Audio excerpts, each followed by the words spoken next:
and impact the masses. In the podcast system, thought-provoking content is considered especially heinous. In Long Beach, California, the two men dedicated to discussing these topics are members of an elite squad known as the Doormen. These are their stories. Oh, hello again. It's been a while. It's us. Welcome to a brand new episode of the Doormen. We are your facilitators. My name, as always, is Evangelist. Steven in the building. You know what? We are constantly taking these breaks because we have lives. Yes. And it's just fine by the both of us. And not enough viewers to get paid. So, Right. So, you want more of us? Kick in more. If you would like to message us for my Venmo or Zelle, holla at your boys. Until then, we are going to do it whatever way the fuck we want to do it. Yes. Anything exciting since the last we've blessed these microphones? Got a new car. Oh, shit. Awesome. Got a new car and it GMC Acadia, yeah. American made. America. Now, I mean, what does that American made mean nowadays? I don't know. Because it could be offensive to some people. Well, I mean, not only could it be offensive, but we could be wrong in saying it's like completely American made. Maybe certain parts are made in another country. I'd probably say 77% of that car is probably made in Mexico. Or some other place. Who knows? Yeah. But it's an American company, and we will send our support that way. Absolutely. I'm a big Chevy fan myself. So, yeah. So same umbrella. I think in order to possibly unoffend those, you need to say it's Ukrainian made or Palestinian made. Yeah. And then you get everybody. It was made by Hamas. Yes. Hamas made. Yes.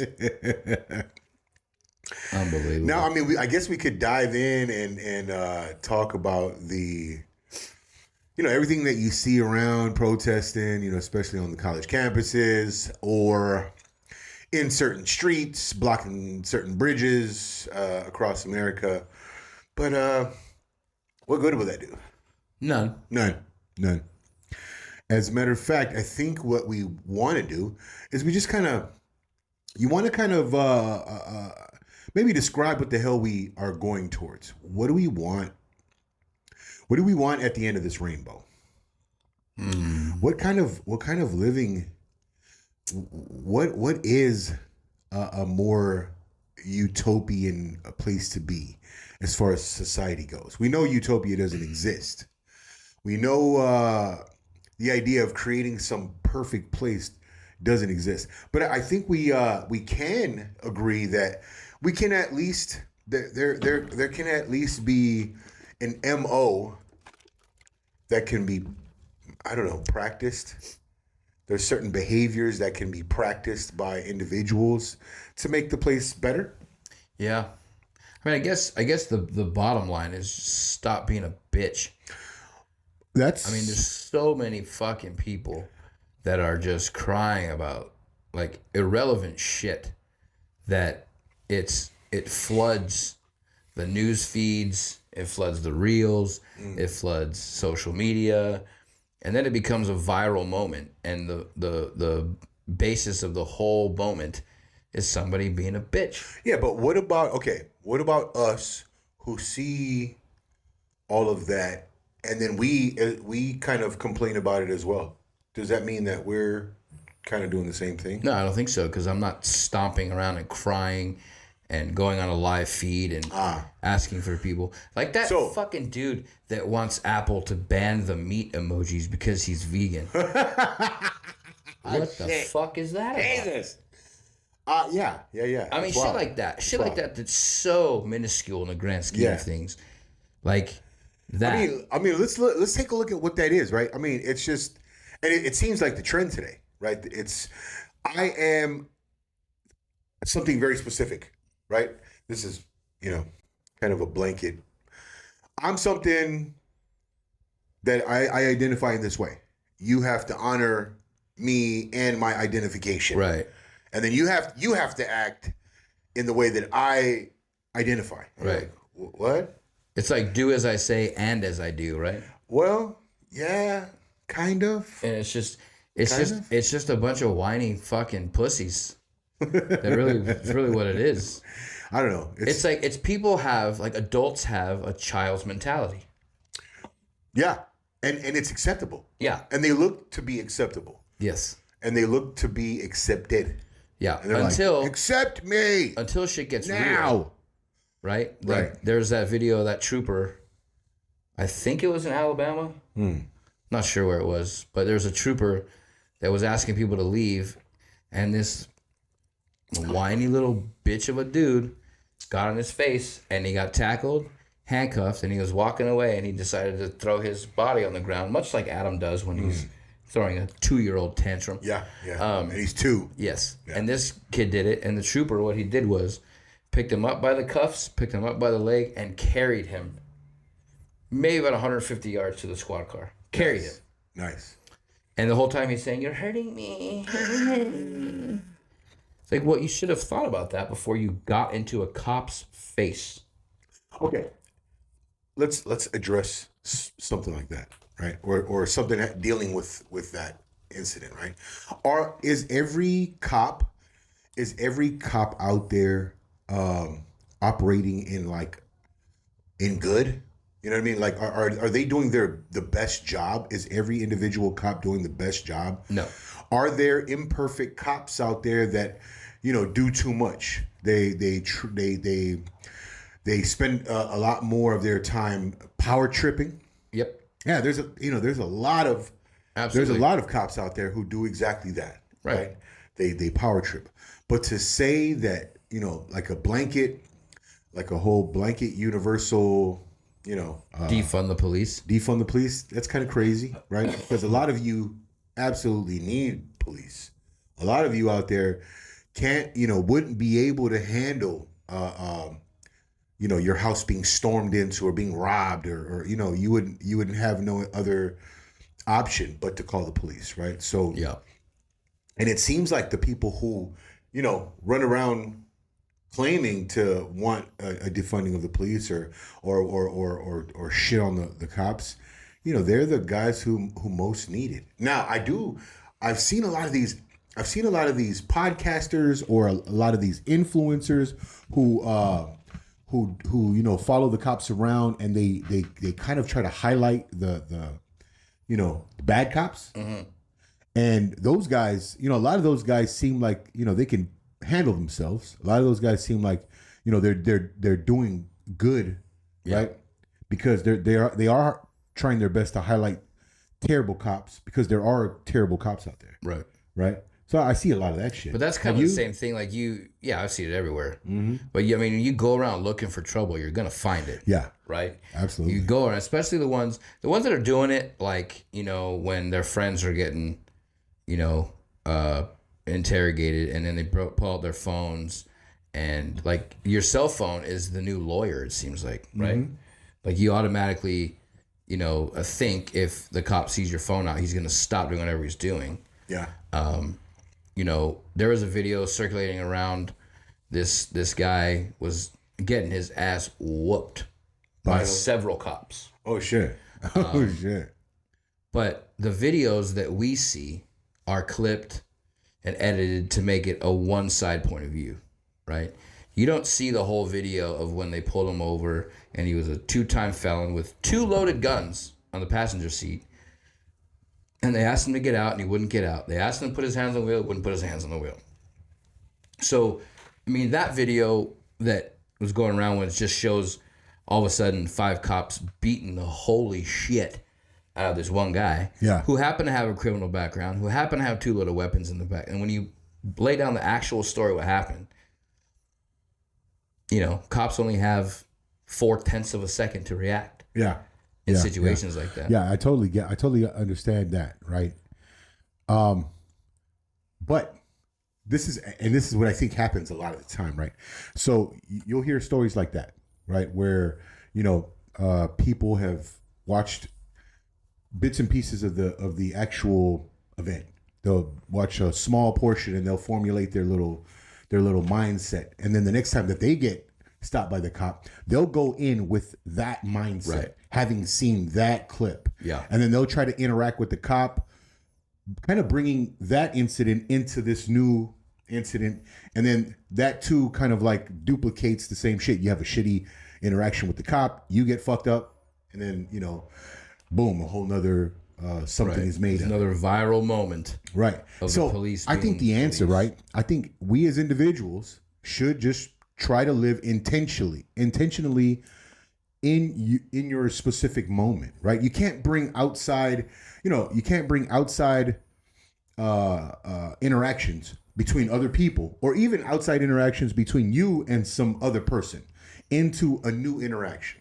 Right. You have to be in that moment. You have to be ready to deal with what comes then and there, right? Clean slate, right? And then, you know, of course, you've got like your foundational principles that you want to, inject in every situation. Like me, my foundational principles are like, inject every situation with like love or integrity or, dignity. You want to bring all of these like good behaviors or good practices or at least good thoughts, right? Good intentions towards, towards any new something. And then I think in that way, I think everything would have a better outcome at least. Right. Right? To reach like a good destination. I don't know, Yeah. but you see some bullshit. Yeah. You see everybody. I mean, both ways, right? You see people purposely trying to get under the skin of cops for no reason other than because they're a cop. And you also see the flip side of that coin. What do you think that's about, though? It's it's views. You think it's just views? Yeah, man. I mean, if you and I walked around the city of Long Beach, and every time we saw a cop, our phone was in their face, be like, tell us how you feel about whatever. You think you and I would be able to walk away like unscathed? No, hell no. No. I've had a few interactions with cops that didn't turn out well, But again, I was living a certain lifestyle. I had a certain, way of thinking about cops. I always had trouble with authority growing up. So yeah. That's, when you go into them situations like that, that's the outcome that's to be had. And I've been billy clubbed, maced, struck a couple times.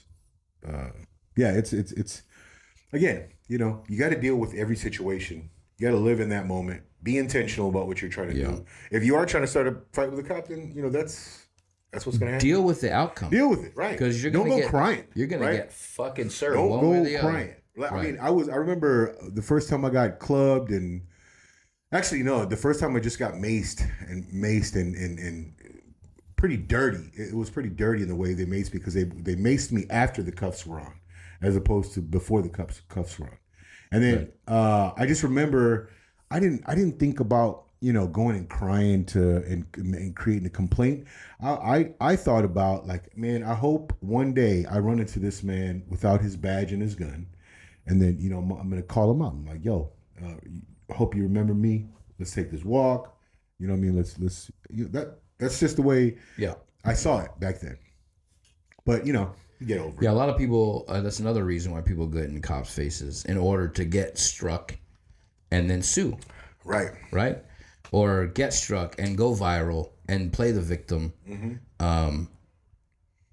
It's just, again, I think the victim mentality is rooted. Like the root cause of the victim mentality is because we're turned into a bunch of sissies. Yeah. You know what? What's a thought that I had? Because I remember as a kid, we kind of saw this whole victim trend coming into play, right? When we were kids, we used to play this game because, like, if you're familiar with the Samoan community, man, our Samoan parents, especially of that era, they were, they kind of the beat downs were real, right? Like we got our spankings were a little more physical than the average parent would give out. Sure. I've been hit with brooms. I've been hit with water hoses. Well, to be fair, you're bigger than most. Yeah. So Yeah. The bigger No, the and- child, the hey, bigger the weapon. I'm not saying that to complain about it. We were lucky. I think having been put through that, it just I appreciate it today for so many reasons. Right. Right. And I mean, I'll go into it in other episodes, and I probably have. But so what we used to do, we used to sit around and be like, man, I got the worst beating. You know, man, your beat down can't possibly compare. And then we would describe our beatings, and then and it wasn't even a matter of like, oh yeah, we're crying because of something that we went through. It wasn't even that. It was a matter of the trend was, well, look what I survived. Yeah. I'm better than you because I survived this. Right. Right. And it wasn't like, oh, woe is me. You're like, yeah, you got a belt? I got shot in the kneecap. Yeah. Oh, Right. I had an aluminum cap back to the kneecap. Right. As at 8 years old. I had a 22 to the I shoulder. don't even want to tell you who did it because it wasn't my parents. But anyway. Ooh. Hey, but yeah, I did. It wasn't, it wasn't about like, woe is me. It was about, man, look how strong I am. Right. That's pretty much what it was, right? But then you'd get the attention from these, especially the females. The females would hear that and be like, oh, and then they have a certain way of reacting to things like that, right? And then I'm pretty sure that kind of evolved, right? Like it went from like, yeah, look what I survived, into, oh, look what happened to me, and then you hear the ahs, and then you try to look for more of those ahs. You try to look for more of that kind of nurturing behavior in Right. that whacked way, right? Yeah. Like, I was fucking stressed out. Yeah. Yeah, like That's what I never understood. Like in the Wild West, right? You never have a gunslinger Right. say, "Hey, you know what? Yeah. I'm just feeling down today. I'm just feeling down. I don't want to have a gunfight."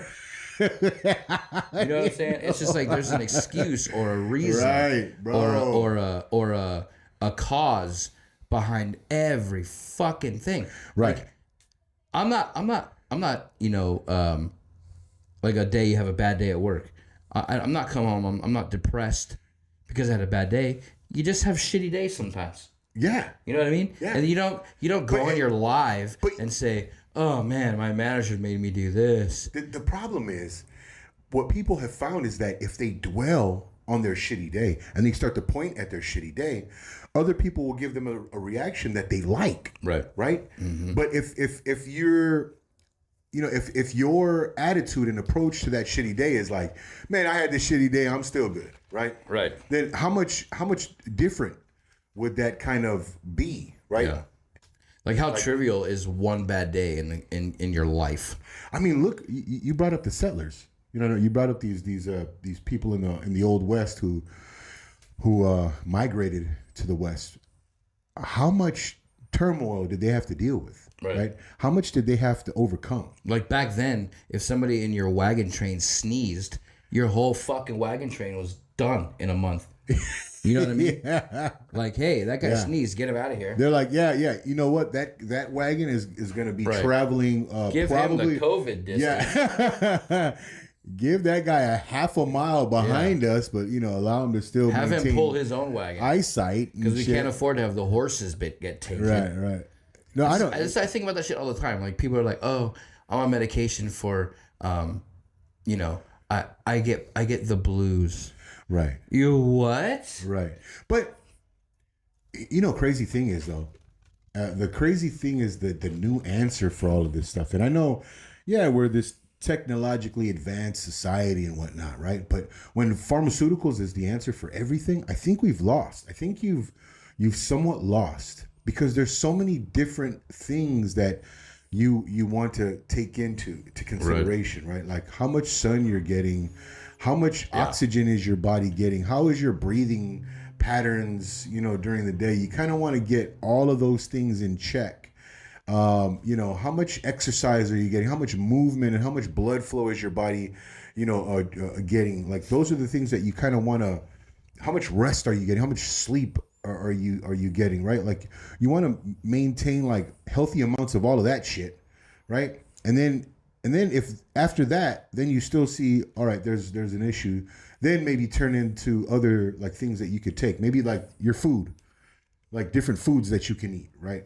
Eat less of this, more of this. I don't know. Yeah, it's like the first thing is like I gotta go see my doctor. I gotta get drugs. I gotta go to urgent I care. have to get all Like, of the what? fucking medications possible. Like, What? bro. Yeah, I think. And maybe I'm foolish, right? Maybe I'm the idiot because when I broke my collarbone, I went to work the next day. You know, Bro, I mean that's man shit. It's like man 101, bro. I only went to the ER because who else is gonna pay your bills now?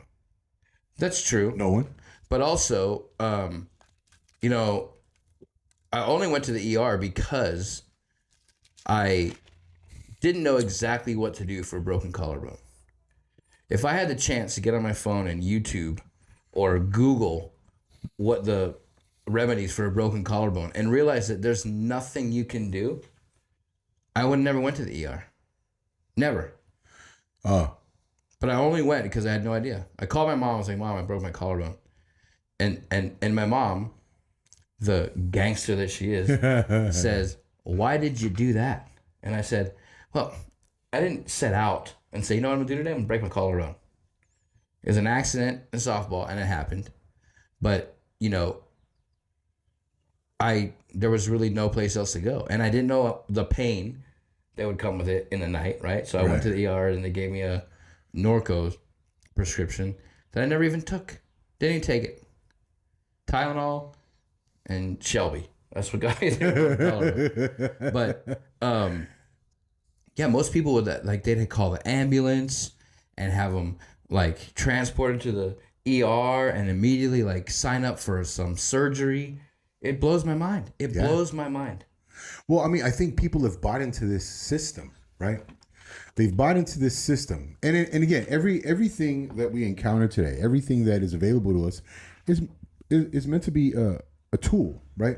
It's a tool that you can or you don't have to use, but you can, right? So yeah, calling the EMT and getting driven to a hospital.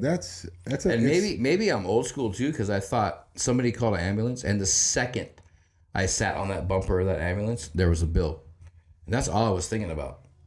I was thinking about the bill for the ambulance, the bill for the ER, and I was just wait. So the ambulance came?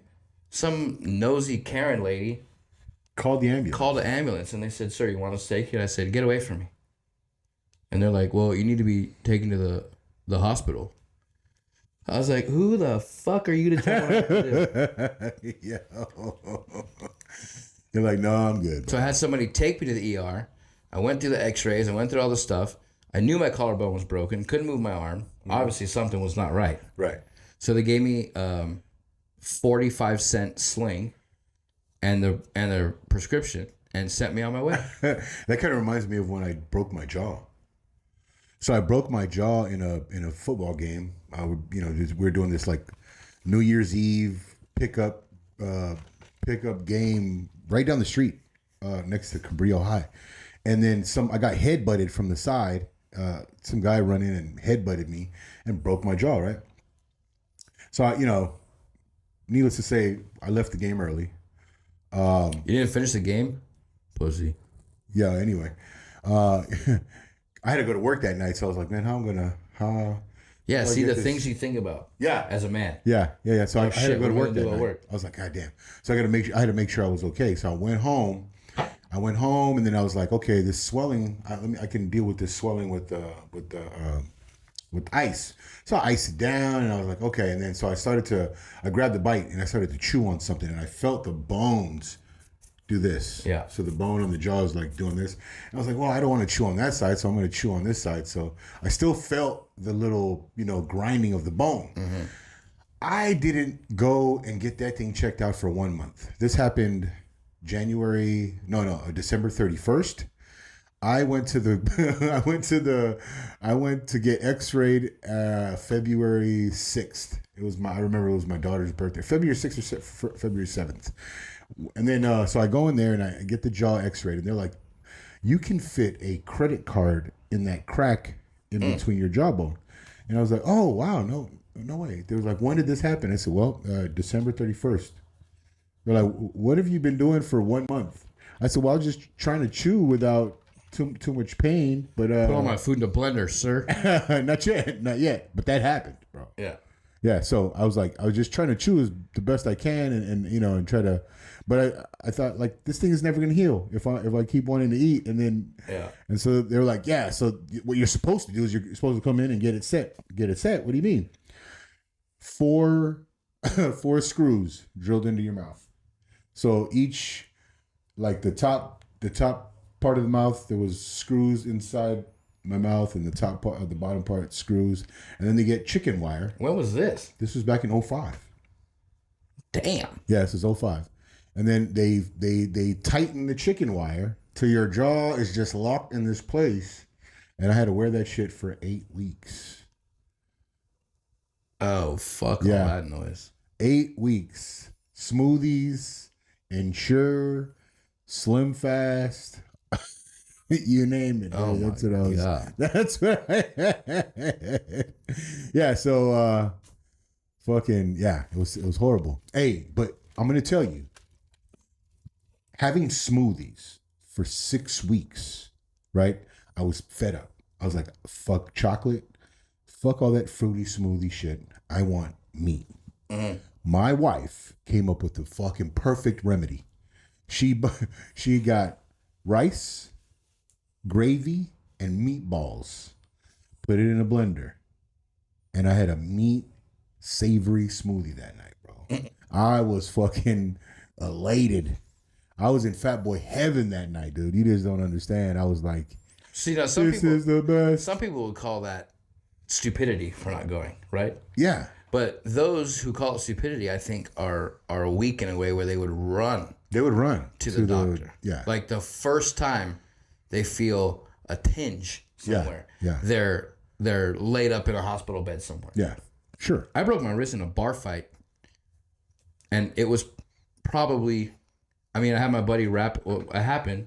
I hit this guy, and he lowered his head, so I hit him with the hardest part. The hardest part of the body. And my wrist just came up, right? And I had my buddy pull it that night and wrapped it with an ace bandage. Weeks go by, and I'm reaching for like a box of cereal or something. Totally forgot reach, and I can't grab. There's zero strength in this hand, right? At the time. My mom says, what's wrong with your hand? And I told her. She's like, you moron. So I go to the doctor, and they're like, we're gonna have to reset it. I said, what does that mean? Wait, that time around, she was not like Billy Badass, like, oh man, just. Well, she saw my wrist. Oh, and she was just like, you fucking moron. She's like, what? What's that swelling? I go to the doctor, and they said, you got to reset it. I said, what's that mean? He said, well, we re-break it. And I said, well, how do you do that? And he shows me the machine. I'm like, you, sir, have to be out of your ever-loving mind if you think I'm going to sit there and put my wrist in a vice and have you re-break it. You've lost your fucking mind. But you did. Nope. Not going to happen. Oh. So he gave me some pain pills, and years go by. Years. And I'm living with Scuba in Anaheim. Right. And their dog at the time, Sid, the pit bull, where he's trying to get in the inflatable pool that we had. And I pushed him away. And when I pushed him, I went under his throat. So he just went around and bit. But he didn't block. He just bit real quick, right? Uh-huh. So I have a puncture wound. That gets wrapped. As soon as that heals, full movement back in my wrist. Wow. So I had some sort of deposit there that when he's bit, he popped it. And now I'm perfect. Thank you, Sid. Thank you, Sid. Sid's awesome. Mm-hmm. Sid Vicious, by the way. That's what his name was. But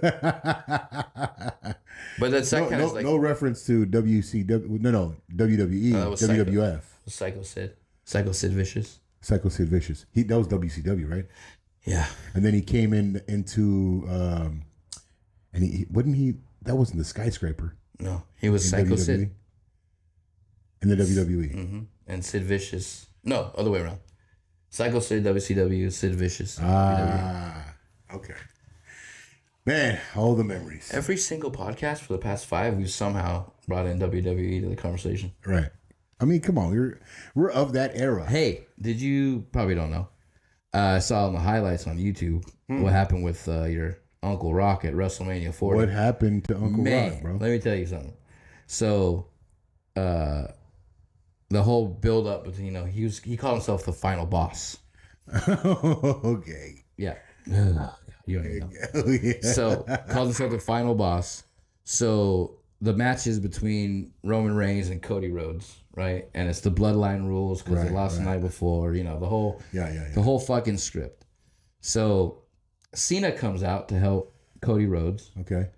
And Cena's mobbing through the bloodline. Here comes The Rock to deal with Cena. The Rock deals with Cena. The lights go out. Undertaker's music hit. No. Lights come on. He's in the ring. Choke slams The Rock. The Rock's out of the mix. And then Cody Rhodes wins. And then The Rock comes back the next day. I'm sorry. Our war's not finished. You fucking break. So he leaves, whatever. Okay. But yeah, the final boss, I couldn't believe it. Wow. He had a belt given to him by audacity. Muhammad Ali's wife. The audacity of that man. He was carrying around a belt, not even a champion. The ego on this man is beyond ridiculous. Yeah. Anyway, so I'll tell you, As you can tell, the young kid in me, he and the I young kid in me, are when the Undertaker's music rock hit, fans. I was like, oh shit. And then originally it was supposed to be Stone Cold come back. Wow. But Stone Cold didn't come back because he wanted that cash from WWE. And they're like, nah, bro, come on. Come on. I mean, I don't know that Stone Cold will ever. I mean, Stone Cold is such a legend. Such a legend, dude. I don't think he needs that. He doesn't need to make these appearances. Well, no, the Undertaker doesn't either. Right. But you know, it was all for that. But the Undertaker has been making his rounds though. He's been getting these in his like interviews lately. Maybe that was a build-up. Maybe that was like, yeah. But it would have been ultimate for like that music his music would have hit.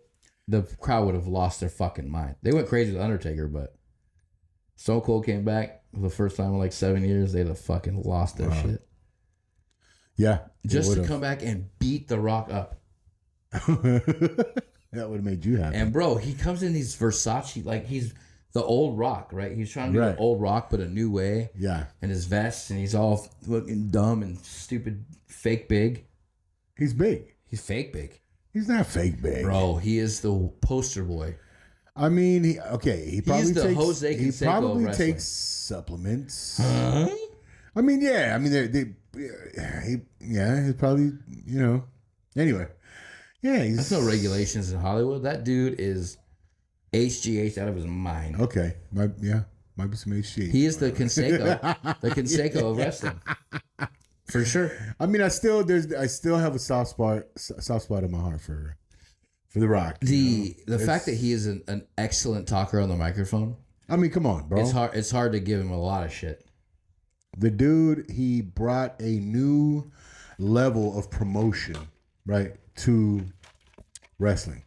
I want to say him and Ric Flair are probably two of the best promoters in wrestling history.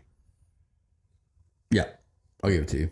Yeah, him and Ric Flair. You want to talk about the NFL draft? Oh, wait a minute. You got Stone Cold as well. Stone Cold is a monster on the mic. Yeah. Outside of those three, everybody else is kind of cheesy to me. They got like a cheeserillo cornballish, macaroni and cheese kind of shit. Yeah. Speaking of mac and cheese, you want to talk about the draft? I'm happy with our first two picks. Are you? Absolutely. Come on, dude. The draft is over, so your picks are probably. What are you happy with about your pick? Oh, well, we got a lineman. I thought we should definitely beef up that line. Mm-hmm. I think we should really spend a lot of money on our line because that would be. And then we got a great receiver. Yeah. So the Chiefs got the fastest guy, which is ever to run wild, the 40, which is wild, which is crazy to me. Like, wait Buffalo. a minute, Buffalo traded. gave them Yeah. that position, and yeah, that is fucking. I will tell you something. What are you about thinking? the Chiefs and draft day. Andy Reid is a legend in coaching, but he should get a Hall of Fame jacket just based on his drafting. I mean, think about who he drafted on the Eagles, right? Kelsey, the Eagles. He drafted, I think he was part of when they got McNabb, who was decent for them for a while. Yeah, McNabb was a great quarterback. I mean, the past 5 drafts for the Chiefs have had, I mean, Jesus. Yeah. You got to give it to him. And the fact that we got Marquise Brown from Arizona. Yeah. And the fastest guy ever to run the 40 in the history of the combine. Yeah, we'll see what you guys do with him, though. I'm wondering, are you guys going to, like, special team bound him, or? No, bro. He's the fastest guy in football. He's faster than Tyreek. Well, I mean, again, we'll see what you guys do with him. The only problem with him, the only concern is that he's 160 pounds. Which probably lends to the reason he's so fast. If they scuff, if they press him on the line, he ain't going nowhere. Yeah. They give him a 5-yard cushion, he's gone. You better play off the line. Over the top. Yeah, you better back up. Mm-hmm. He ain't going to get by you. I mean, what you going to do against a corner that's 200 pounds? I'm saying he needs to back up. If he needs to play off the line. Put him in the slot. Yeah. Slot over the top. That's it. Get that dude. 3-peat. Far away. Yeah, I would say so. I would say you guys have what it takes. Could be. Could definitely be. If the NFL script that everybody says is valid, then the Chiefs are getting 3-peat. The fact that we got rid of Keenan Allen in our off season is troubling, but I was happy that we got a pretty good. Bro, did you hear the Commanders offer the Chargers their every draft pick for the next 4 years for Herbert? What? Herbert? Dude, do not sleep on Herbert. Herbert he's the real deal. He just needs the right people around him to know how to build around that dude. You know what I mean? The dude is legit. He's a legitimate quarterback. But the fact that the Commanders were willing to pilfer their draft picks for the next 4 years for him, man, I might have thought about it if I was a Chargers GM. No. Would have lost a lot of fans, but you don't even have a fucking stadium that you're on, so what's the difference? Bro, Herbert is going to be the reason why we win our first Super Bowl. Mm. Hope he stays healthy. I hope he stays healthy. Again, we need to beef up that line. Beef up that line. So the fact that we went for we went lineman. Come on. Let's go, baby.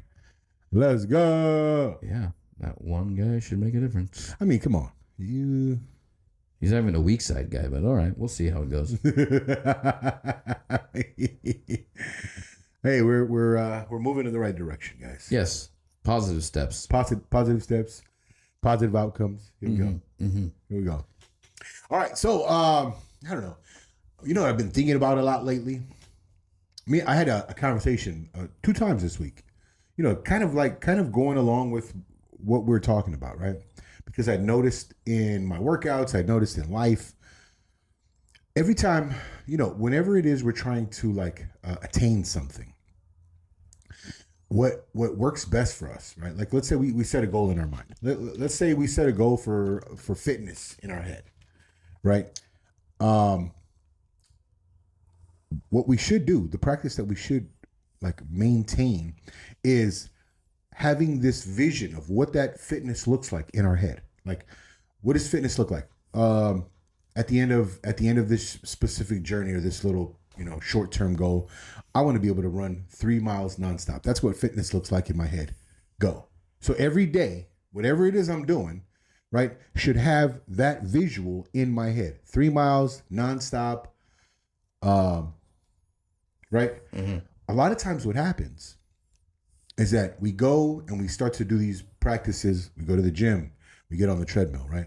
And then we start to veer, our attention starts to phase off in wrong directions, right? So as great as beautiful women are around you, right? If you're over there on the treadmill and then all you can stare at is just ass, everywhere. I mean, you're not going to be. You're not focused on your goal. Yeah, you're not going to get that goal right as quickly as you want to get there, if at all. Sure. Right. Or if you're focused, let's say you're focused on, oh man, I'm tired. So you get over there, you start running, and you realize, my body's fatiguing. If you sit there and dwell on the idea that, man, I'm tired, my body's fatiguing, you're never going to get to that goal. Right. If you start to, so everything that enters into your mind during your, daily practices towards that goal has to be, Positive. have to be not positive. It has to be in line with that vision that you see. Right. And then you can take that as you can take that in every aspect of your life. Let's say at the end of this goal, I want to buy a home, right? Or let's say at the end of this goal, I want a brand new car or a specific kind of car, right? Mm-hmm. And then all of a sudden, all you're thinking about is, oh my God, I don't How have. am I gonna do it? I don't have this money. I don't have. Look at what look at the I need a plumber. And this, because I need this plumber, I can't buy the car. If you're constantly distracted by the things that are going on around you, you'll never reach said goal, right? You'll never reach said destination. And I think in life, I think this is the key shit, right? Because I doubt everyone has this clear picture of what it is they're looking to achieve in their lives, right? What the fuck are you headed towards? Mm-hmm. And then so what happens is we have these fucking protesters out there, right, crying, as opposed to truly doing something about it, right? Like, okay, if that's the case, if you're angry about certain things going on, what you should be doing is rallying voters, right, to rally voters to vote these specific people who are making these specific decisions out of office, right? So you, instead of the crying and blocking the bridge and doing this and doing that, you go and campaign. Hey, you know what? This specific person made the wrong decision. Hey, let's gather together and let's ensure that this person never gets voted into office again. Right. Let's get him out. Let's, you know what I mean? Well, let's try and recall this. I think it's happening. I think people are just fed up. And it's gotten to the point where it's way past the point of bitching about it. Yeah. And now I think just people being fed up. AOC had a backing for a long time. She don't have that backing no more. Right. That whole squad is done. Well, when the squad is out, that's when we'll know that they're done. When they're out. Well, I mean, they don't have the traction that they used to. Yeah, they may not, because that newness wears off, bro. It was a fad. It's a fad. The whole thing is just the new thing to be on board with, and it all ends because it's all bullshit at the end of the day. Well, I think those guys are just small examples, right?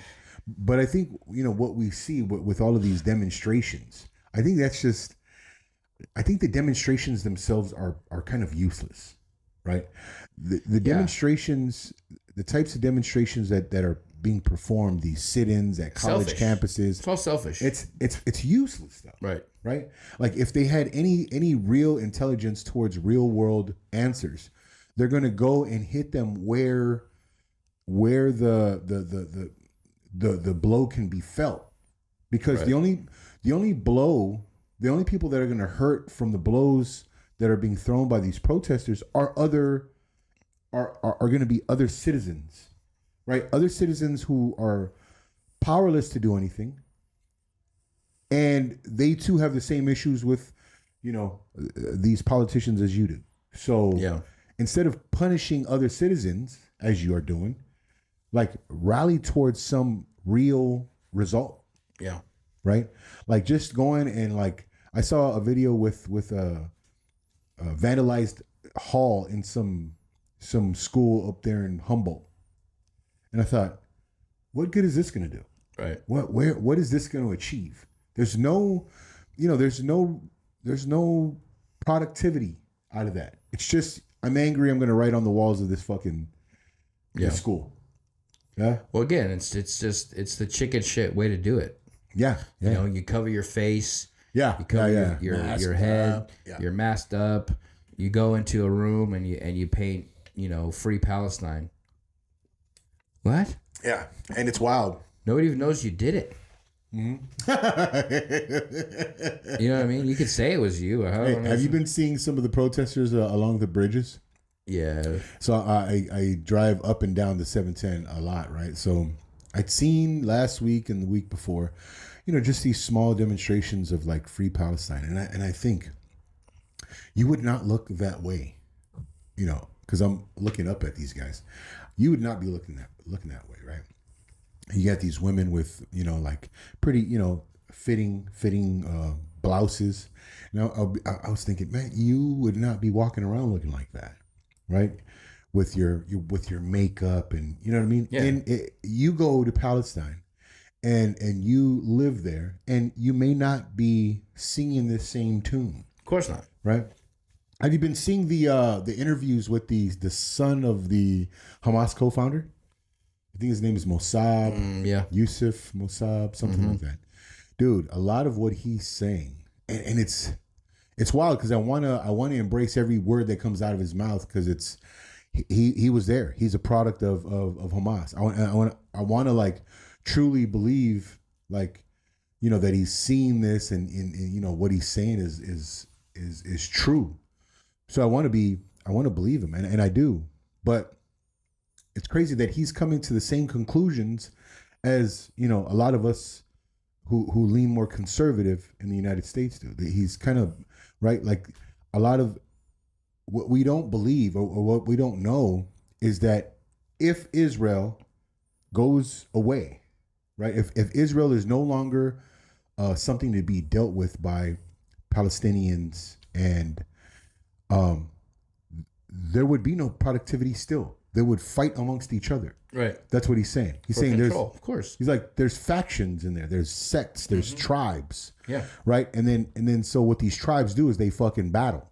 They go at it. And then what happens? What's going to happen at that?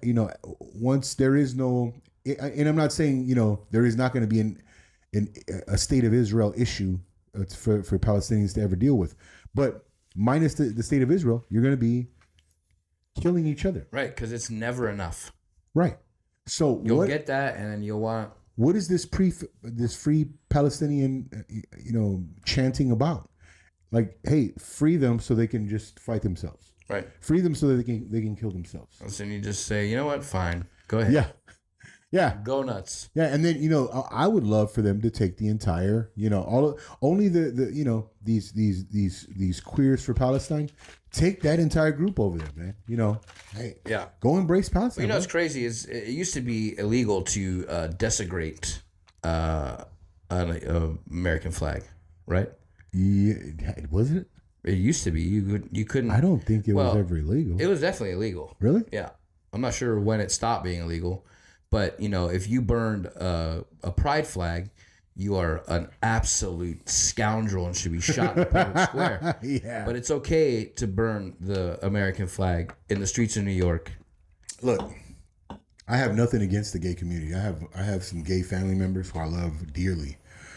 But the people that are shouting, shouting their support for this war out there in the Middle East, in favor of people who would kill you. Yeah.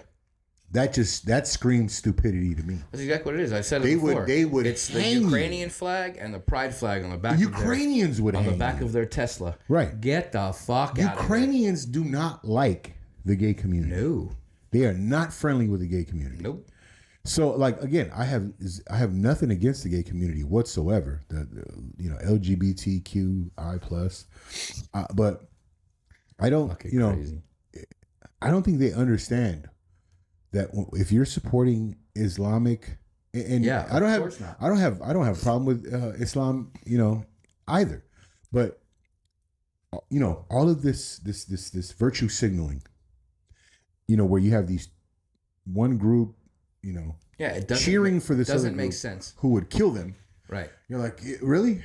Makes zero sense. What? Where? I don't know. Where does that leave you? Where does that leave you in intellectually? Yeah. It leaves you chasing your tail. Leaves you hanging in the cocksucking wind is what that leaves you. I don't know, man. Do better, guys. Do better. That's all we're asking in life, right? Do better. Are we perfect? No. I'm living a fantastic life. Close, but we're not perfect. Yeah, I'm living a great life, right? I mean, I can't wave millions of dollars at you, but I'm living well enough to enjoy myself. That's for sure. Same. And that's all we want in life. Mm-hmm. Enjoy yourself. Love, laugh, eat. As stated in the beginning of this episode, stop being a bunch of bitches. Yeah, what he says. Bitches. Did we do enough to vent? I think so. Was that venting? I don't know. Well, if you enjoyed our venting, like and subscribe and share. Yep. And give us more than 17 views. We got 20-something views. Hey. You know what? We need 1,000 in order to get monetized. Yeah. We got a lot of work, guys. We got a lot of work to do. I mean, we got a lot of work to do ourselves in the podcasting world, but we still love it. Yeah. Till next time. We do this. Laters.